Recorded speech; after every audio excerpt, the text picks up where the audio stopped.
Hello everyone, I'm going to do one more example of solving trig equations. In the last video, I talked about a method to help us solve where we used Pythagorean identities as a way to do some substitution and create an equation where we have all of the same trig ratio. In this example, we're going to do something similar, but I'm actually going to have to do a little bit of setup to get there. So looking at this equation, sine of x minus cosine of x is equal to 1. They're not the same trig ratio. We can't factor.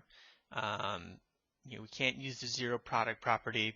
So looking at it initially, there's not much we can do right away. But I do know that I want an equation that has all of the same trig ratio. So I want to end up using a Pythagorean identity. To use a Pythagorean identity, I need sine squared or I need cosine squared, and then I can do some substitution. So what I'm going to have to do in this case is I'm actually going to have to square both sides of my equation. Before I do that, let's separate our sine and cosine. So I'm going to add the cosine over to the other side. So is equal to 1 plus the cosine of x. After I square both sides, this will just make it a little bit easier to work with. Squaring this binomial, we'd end up with a little bit of a mess. So now I'm going to square both sides, and that's going to give me sine squared, and I will actually end up with cosine squared as well. But that's what we're looking for, because from there we can use a Pythagorean identity and then get an equation that's all sines or all cosines. So the left-hand side, the sine squared of x, and then the right-hand side, so this is 1 plus cosine of x times itself. If we multiply that all out, we have 1 squared is 1. In the middle, we have cosine of x plus another cosine of x, so that's 2 cosine of x. And then cosine times itself is cosine squared of x. All right. So now we need to do a little bit of substitution so that we get all of the same trig ratio. I have a cosine to the first here, so that one we won't be able to substitute. So that means I want to substitute the sine of x for cosine. So using the Pythagorean identity, the sine of x, this is equal to 1 minus the cosine of x, cosine squared of x. So Pythagorean identity, doing that substitution. And now we have an equation that is all cosines. And from here we can use the methods that we've already talked about. So let's get everything on one side of the equation. We'll get set equal to 0. We have some cosine squareds. We have some cosine to the first. So we may have to do a little bit of factoring. So if I add cosine squared to both sides, and if I subtract 1, see the 1's will cancel out. Cosine squared plus cosine squared, so 2 cosine squared of x plus 2 cosine. And now we can factor this. So the common factor here, we have a 2 and a cosine that we can factor out. And that leaves us with a cosine of x plus 1. And now applying the zero product property, we have 2 times the cosine of x is equal to 0, or the cosine of x plus 1 is equal to 0.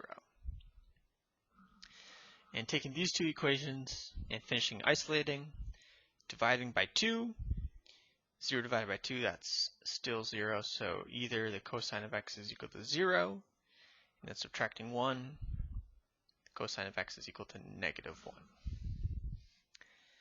So now we want to take a look and see what values of x are going to give us those values for cosine. So when is cosine equal to 0? So the x value is 0. Let's see, we got pi over 2 and 3 pi over 2. So that's for our first one. So x is equal to pi over 2 or 3 pi over 2. And then for the second equation, when is cosine -1? It's going to be over here at pi.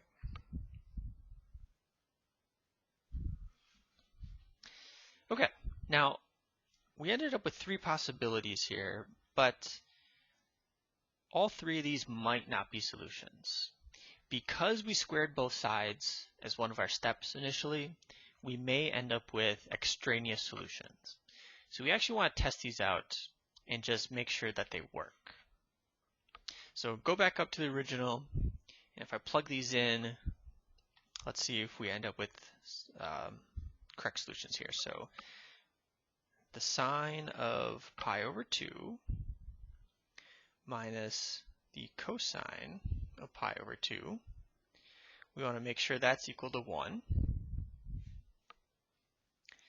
Our second possibility, we have the sine of 3 pi over 2 minus the cosine of 3 pi over 2. Let's make sure that one is 1. And then from our other equation, the sine of pi minus the cosine of pi. Let's test that one out. So the sine of pi over 2, that's 1.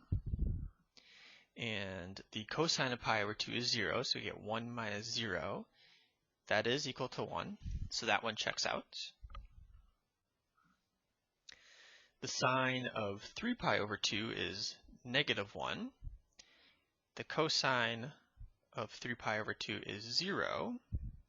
So we get -1 minus 0. So this one does not work, so there's an extraneous solution. And then let's test out our last one. So the sine of pi is 0. Cosine of pi is -1. So minus a -1, that we get +1, so that one checks out as well. So our 2 solutions, we have the one extraneous one, so x is either pi over 2 or pi. And those are our 2 solutions. So again, just to summarize, looking at that original equation, there's not much we could do with it. The trig ratios are different. We can't factor. So instead, we needed to set up a situation where we could use a Pythagorean identity. So we separated the sine and cosine and then squared both sides. And that gave us a sine squared or a cosine squared. And then from there, we can use the Pythagorean identity to make the equation have all of the same trig ratio. And then, again, just a note, whenever you square both sides, be aware that you may end up with extraneous solutions, so be sure to check your answers.